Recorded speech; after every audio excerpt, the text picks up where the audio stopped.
కడప జిల్లా పులివెందుల ఒంటిమిట్ట జెడ్పీటీసీ ఉప ఎన్నికల సందర్భంగా భారీ పోలీస్ బందోబస్తు ఏర్పాటు చేస్తున్నామన్నారు కడప ఎస్పీ అశోక్ కుమార్. ఎన్నికల్లో ఎలాంటి ఉద్రిక్తతలు చోటు చేసుకోకుండా ముందస్తుగా 750 మంది ట్రబుల్ మాంగర్స్ ను అదుపులోకి తీసుకున్నట్టు వివరించారు. గతంలో బాంబులు తయారు చేసే సంస్కృతి ఉన్న వ్యక్తులను కూడా గుర్తించి అదుపులోకి తీసుకున్నామంటున్న కడప ఎస్పీ అశోక్ కుమార్తో మా ప్రతినిధి Ramesh face to face. Vontimitta ZPTC ఎన్నికలు హోరాహోరీగా సాగుతున్నాయి. అయితే ఈ ఎన్నికలు 2 రోజుల తర్వాత అంటే రేపు లేక ఎల్లుండి పోలింగ్ అనేటువంటిది జరగబోతుంది. అయితే పోలింగ్ సందర్భంగా ఎటువంటి భద్రతా చర్యలు చేపట్టబోతున్నారు అనేటువంటి విషయాలు మనతో మాట్లాడడానికి కడప ఎస్పీ ఈజీ అశోక్ కుమార్ గారు ఉన్నారు. వారిని మరిన్ని వివరాలు తెలుసుకునే ప్రయత్నం చేద్దాం. సార్ నమస్తే సార్. ప్రధానంగా మనం తీసుకుంటున్నాం 2 జెడ్పీటీసీ ఉప ఎన్నికలు జరుగుతున్నాయి. అందులో ప్రధానంగా పులివెందులు అయితే కాస్తంత కాంట్రవర్సీగా ఉంటుంది. ఇక్కడ ఎన్నికల సజావుగా నిర్వహణకి ఎటువంటి చర్యలు మనం తీసుకోబోతున్నాం? కడప జిల్లాలో పులివెందులు అదేవిధంగా ఒంటిమిట్ట జెడ్పీటీసీ స్థానాలకు 12వ తేదీ జరగబోయే ఎన్నికలకు కట్టుదిట్టమైనటువంటి భద్రత ఏర్పాటు చేయడం జరుగుతుంది. ఎలాంటి అవాంఛనీయ సంఘటనలు జరగకుండా ఎలక్షన్ కమిషన్ యొక్క గైడ్లైన్స్ను అనుసరిస్తూ పులివెందులో దాదాపు 650 మంది వరకు బందోబస్తును ఏర్పాటు చేస్తున్నాం. అదేవిధంగా ఒంటిమిట్టలో కూడా 700 పైచలకు సిబ్బందితో పోలింగ్ని నిర్వహిస్తాం.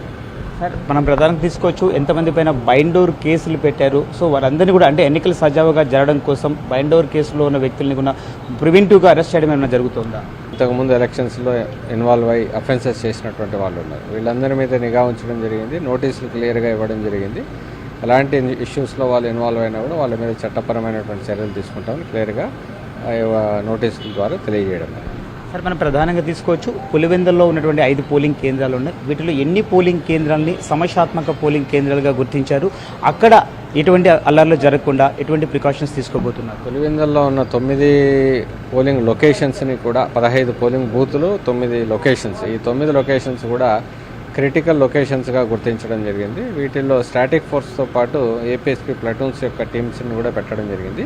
ప్రతి పోలింగ్ బూత్ను కవర్ చేస్తూ వెపన్ పార్టీని ఏఆర్కి సంబంధించినటువంటి ఆర్మర్డ్ రిజర్వ్ వెపన్ పార్టీని కూడా పెట్టడం జరిగింది. క్యూ లైన్ మేనేజ్మెంట్ కోసం మహిళా పోలీస్ని, అదే మహిళా కానిస్టేబుల్స్ని, అదేవిధంగా స్టాటిక్ ఫోర్స్ని కూడా పెట్టుకోవడం జరిగింది. రూట్ మొబైల్స్, స్ట్రైకింగ్ ఫోర్స్ని కూడా ఏర్పాటు చేసుకున్నాం. ఎట్టి పరిస్థితుల్లో ఎక్కడా కూడా ఎలాంటి ఇష్యూస్ రాకుండా చూసుకోవడానికి ప్లాన్ చేస్తాం. సో మనం చూడొచ్చు, ఎందుకంటే జెడ్పీటీసీ ఉప ఎన్నికల్లో ఎక్కడ ఎటువంటి అవాంఛనీయ సంఘటనలు చోటు చేసుకోకుండా పూర్తి స్థాయి భద్రతా చర్యలు చేపడుతున్నాం. ఇప్పటికే 750 మంది ట్రబుల్ మ్యాంగర్స్తో పాటు బాంబులు తయారు చేసే వ్యక్తులను సైతం అరెస్టు చేయబోతున్నామని ఎస్పీ